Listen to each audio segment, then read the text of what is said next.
Isang taong nabuhay mahigit 400 na taon na ang nakaraan, ngunit hanggang ngayon ang mga prediction niya ay patuloy na nagdudulot ng kaba at takot sa maraming mga tao.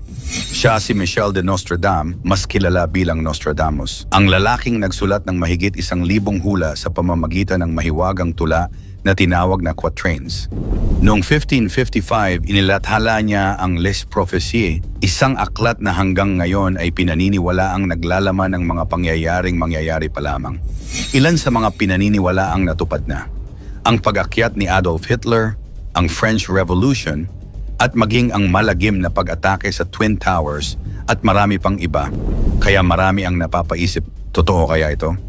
Sa videong ito ay susuriin natin ang ilan pang nakakakilabot na hula para sa taong 2026, kabilang narito ang banta ng World War III, pagbagsak ng isang makapangyarihang bansa, paglala ng tensyon sa pagitan ng US at China at ang pagputok ng bulkan.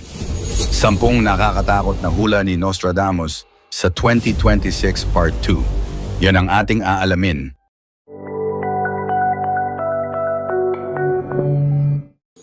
Number 10. Pagputok ng malaking bulkan sa Asia. Quatrain, a great fire shall awaken the mountains of the east. Si Nostradamus ay may binanggit tungkol sa isang malaking apoy na magmumula sa bulkan sa silangan. Maraming eksperto ang nag-uugnay nito sa posibilidad ng pagputok ng isang malaking bulkan sa Pacific Ring of Fire, posibleng sa Indonesia, Japan, o kahit sa Pilipinas. Kung mangyari ito, malaking epekto ang maidudulot nito sa maraming mga tao. Apektado lahat ng ari-arian, kabuhayan at pagbabago ng klima at paglikas ng libu-libong tao. Number 9. Pagbagsak ng pandaigdigang ekonomiya. Quatrain, riches shall fade like snow under the sun. Si Nostradamus ay may babala tungkol sa biglaang pagbagsak ng ekonomiya. Sa 2026, ilang mga eksperto ang naniniwala na posibleng mag-ugat ito sa utang ng malalaking bansa, digmaan, at climate disasters. Maaaring makita natin ang pagbagsak ng stock market, hyperinflation, at pagtaas ng presyo ng pagkain at langis. Number 8. Matinding pagbabago sa klima. Quatrain, the earth shall burn at 45 degrees. Bagamat nabanggit na sa part 1 ng ating video ang climate crisis, sa part 2 mas matindi. Heat waves na magdudulot ng malawakang tagtuyot at dambuhalang baha sa ibang bahagi ng mundo na makapagpapasawi sa maraming may buhay at makakasira sa kabuhayan at kabahayan ng mga tao. 2026 daw ang isa sa mga taong pinakaapektado ng extreme weather events, ayon sa ilang interpretasyon ng mga eksperto. Number 7. Pag-angat ng isang bagong leader. Quatrain, a young lion shall rise. May pahiwatig si Nostradamus tungkol sa paglitaw ng isang batang leader na magdadala ng malaking pagbabago, maaaring mabuti o masama. Hindi malinaw kung ito ay sa Asia, Europa o Amerika, pero madalas itong iugnay sa mga bansang may political crisis ngayon. Number 6. Pagkawasak ng isang malaking lungsod. Quatrain, the great city by the sea shall be consumed by fire. May mga interpretasyon na ang isang coastal city ang tatamaan ng sakuna, maaaring sunog, pagsabog o kombinasyon ng lindol at tsunami.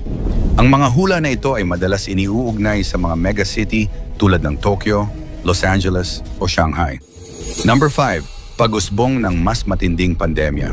Quatrain, near the gates of the new city shall be 2 scourges, bagong outbreak o mutated disease. Ayon sa World Health Organization, laging may posibilidad ng bagong pandemic kada ilang taon. Hindi imposibleng 2026 ay taon ng bagong health threat, kaya sinasabing palakasin ang public health system at pag-iwas sa fake news. Bagamat marami ang nagsasabing tapos na ang pinakamalalang pandemya, may mga interpretasyon na 2026 ay maaring taon ng paglabas ng mas mabagsik na sakit. Hindi malinaw kung ito ay natural o gawa ng tao, pero nakalagay sa ilang pagsasalin na ito ay may kinalaman sa bagong lungsod o urban outbreak.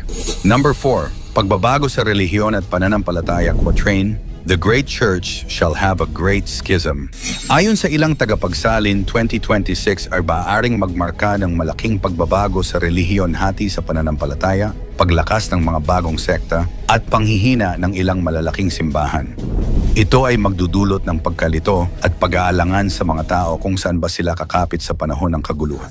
Ito daw ang babala ni Nostradamus sa pagdating ng isang mapanlinlang na leader, maaaring political, religious, or tech figure na magpapanggap na tagapagligtas.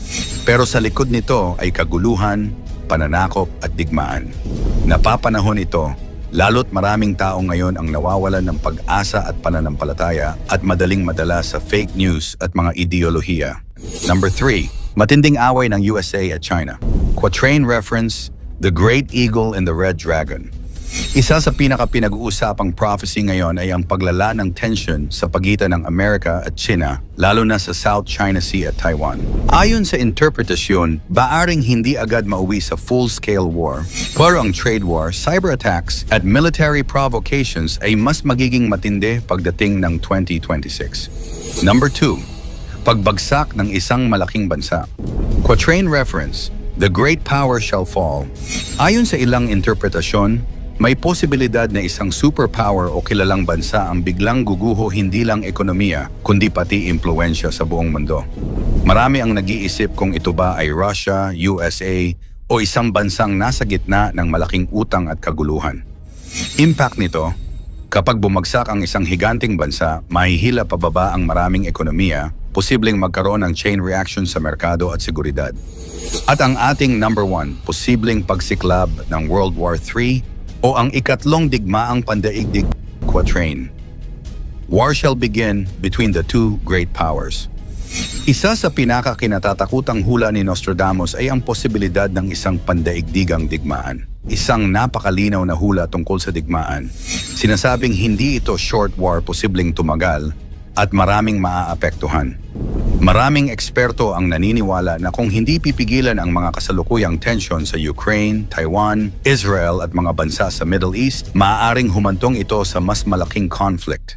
Kaya kailangang palakasin ang diplomatikong relasyon ng mga bansa upang maiwasan ito.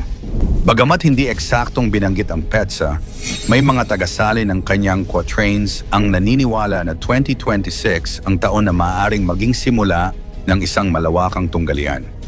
Dito binabanggit ang dalawang malalaking kapangyarihan na magbabanggaan na madalas iniugnay sa tensyon sa silangan, USA versus China o Russia versus NATO.